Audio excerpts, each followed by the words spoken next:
Digital media federation করেছেন আপনারা, এদিকে রাজ্য জুড়ে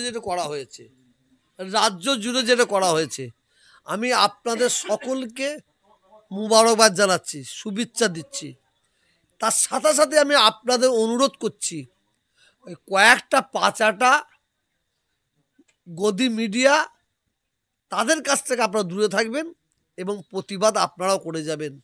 আপনারা সত্য খবরটা আপনারা মানুষের কাছে পৌঁছে দেবেন, সে যে লাটসাবি হোক, সত্য খবরটা পৌঁছে দেবেন। এবং আমি পশ্চিমবাংলা সরকারের কাছে আমি আবেদন করব, এই ডিজিটাল মিডিয়া যে আজকে যারা ফেডারেশন যে সারা ওয়েস্ট বেঙ্গল মিলে এই যে সংগঠনটা করেছে, আমি পশ্চিমবাংলার মুখ্যমন্ত্রীর কাছে বলবো, এদের ঘরে আপনি সহযোগিতা করুন, এদের পাশে আপনারা দাঁড়ান এবং সত্য খবরটা এখন মানুষ যেটা পাচ্ছে ডিজিটাল মিডিয়া থেকে, সোশ্যাল মিডিয়ার মাধ্যম দিয়েই পাচ্ছে, ডিজিটাল মিডিয়ার মাধ্যম দিয়েই পাচ্ছে।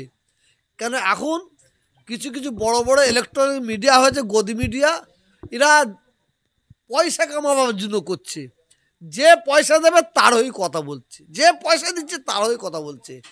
আমি বিশ্বাস, মুখ্যমন্ত্রীর কাছে আমার অনুরোধ থাকবে, এই ডিজিটাল যে মিডিয়া মানে একটা সংগঠন হয়েছে, এই সংগঠনকে সমর্থন করার জন্য এবং এদের পাশে দাঁড়াবার জন্য আমি অনুরোধ করছি।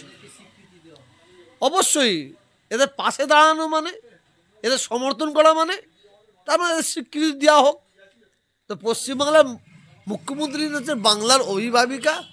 তা আমার মনে হয় আজকে এই সোশ্যাল মিডিয়ার মাধ্যম দিয়ে আপনারা যে বাংলার কত দাঙ্গা ঢুকেছেন বলে বোঝানো যাবে না।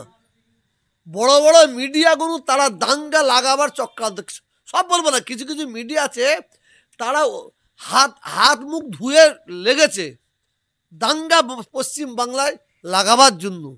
আর আপনাদের মতো সোশ্যাল মিডিয়া তারা তাদের প্রতিবাদ করছে। আর এই